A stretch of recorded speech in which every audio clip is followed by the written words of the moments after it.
Según el DSM-4, también lo califica, lo diagnostica los niños con síntomas de hiperactividad, impulsividad, por lo menos durante 6 meses con intensidad. O sea, tiene que por lo menos presentar sus características por lo menos unos 6 meses. La hiperactividad a menudo. ¿Cómo presenta su grado de... cómo sabemos o cómo podemos darnos cuenta si es hiperactivo? Mueve en exceso las manos y los pies, se mueve demasiado en su asiento, abandona el asiento en clases u otras situaciones en que se espera. Todas estas características, entonces el especialista se basa, porque esto es según la salud mental, es el DSM, se basan todos los terapeutas, los psicólogos, los psiquiatras. Pero esto va a ir cambiando porque siempre está en investigación, entonces los conceptos y los diagnósticos va a ir cambiando. Cuando es un niño impulsivo, ¿no? Precipita, como le dije anteriormente, miren, precipita las respuestas antes de haber sido completadas. Tienen dificultades para guardar su turno, interrumpe y o sea, al interrumpir molesta también a sus demás compañeros porque no los deja participar. Y justamente cuando dictamos ¿no? las clases, son, son los niños que más molestan, que o sea, no dan oportunidad a otros niños a pesar que se les diga, ¿no? Entonces con ellos hay que trabajar bastante en la exigencia de las normas y de las reglas, ser bien drástico con ellos, ¿no? Algunos síntomas presentan antes de los 7 años de edad.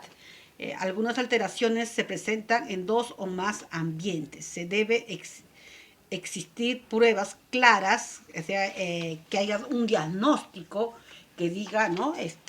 Si realmente presenta estas características o no. Los síntomas no aparecen exclusivamente en el transcurso del trastorno generalizado del desarrollo, como esquizofrenia o trastornos psicóticos, y no se explica mejor por la presencia de otros trastornos mentales. El trastorno, dice acá, del estado de ánimo, trastornos de ansiedad, trastornos disociativos y trastornos de la personalidad.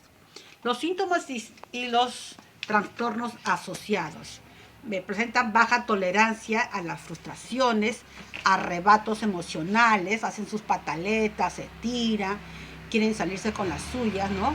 Autoritarismo, testarudos, son niños muy testarudos, con frecuencia el rendimiento académico está afectando. ¿Por qué? Porque al no cumplir de repente las horas pedagógicas que se exigen, no está cumpliendo, ¿no?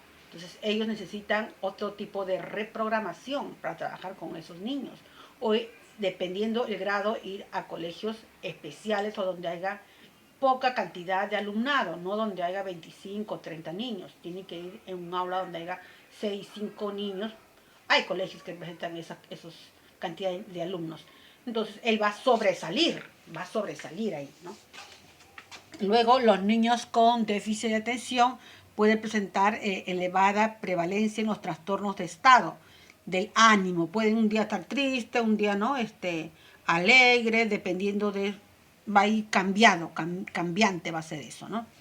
Luego tenemos algunas opciones educacionales, las opciones educacionales.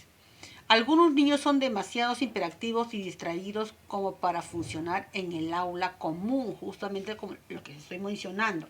Tendrían que ir a un aula especial.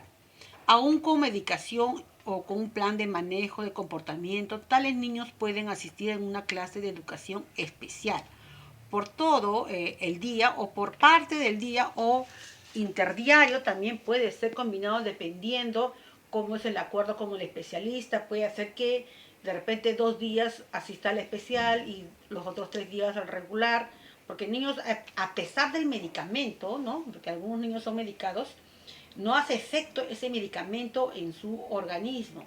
Ahora, ¿qué tipo de medicamento se les da? ¿Cómo sabemos? Porque muchas veces preguntamos en el aula y la mamá dice, ¿está tomando tal medicamento? Y nosotros ni sabemos de qué se trata ese medicamento, ¿cierto? Entonces, también como parte de nuestra tarea de investigación va a ser qué tipo de medicamento y qué contiene, qué sustancias contiene, para nosotros aprender y poder entender y hablar también al padre de familia.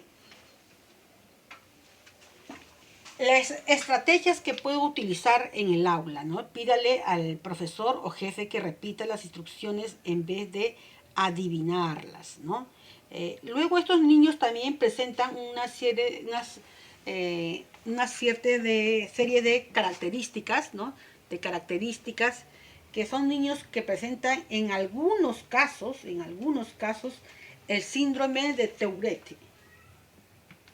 El síndrome de Tourette. ¿Qué es ese síndrome? Que no lo usamos muy habitualmente con ese término, ¿no? Pero se ve mucho en el aula. Es un síndrome que presentan estos tipos de niños que nosotros le llamamos tic, ¿no? Su tic nervioso decimos, ¿no? Pero es un síndrome que se observa que hacen movimientos motores repetidos o palabras repetidas. Por ejemplo, yo les digo un caso de un alumno que es mío, ¿no? Que era mío, porque ya estaba ahorita en sexto grado.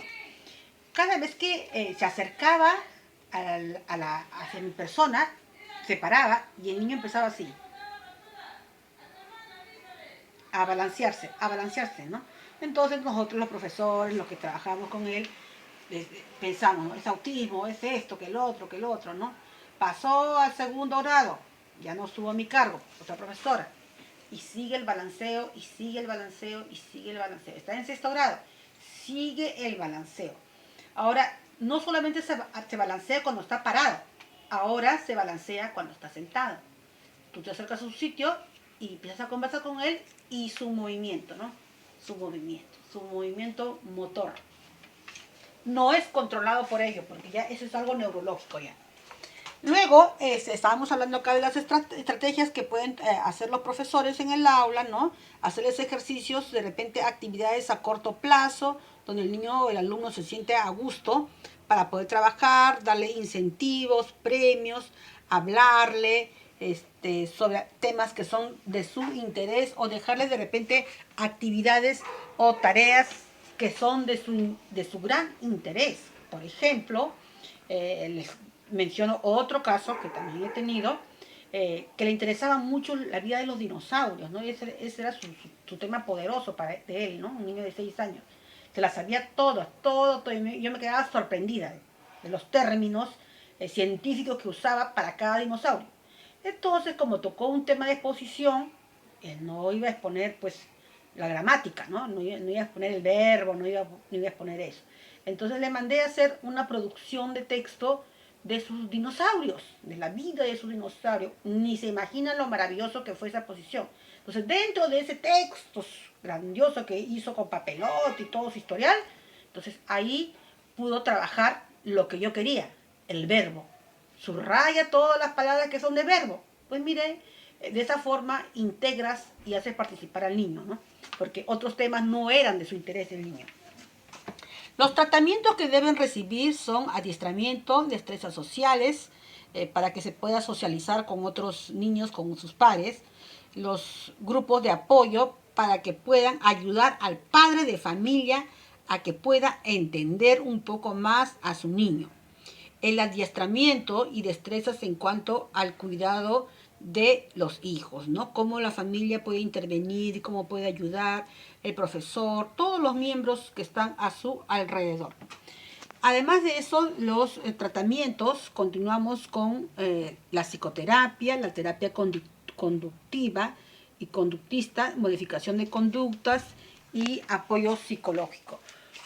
Son niños que tienen que permanecer siempre con un apoyo. Como les mencioné también, les comenté en las clases del Zoom, les hice una pregunta muy interesante, ¿cierto? ¿Dónde están los hiperactivos de la tercera edad? ¿Qué características presentan esos hiperactivos que tienen ahora 60, 70 años? ¿Siguen hiperactivos? ¿Se curaron por sí solos? No sabemos. Entonces, esa es la pregunta y la tarea es realizar un caso que ustedes vean, que ustedes hayan observado de su familia, escribirlo en una hoja y lo vamos a debatir en clase. Vuelvo a repetir, escribir un caso de un niño hiperactivo y lo vamos a trabajar en clase. Esa tarea escrita no lo vas a enviar, lo vamos a trabajar, vuelvo a repetir, en clase. Muy bien, chicas, nos estamos viendo, chao.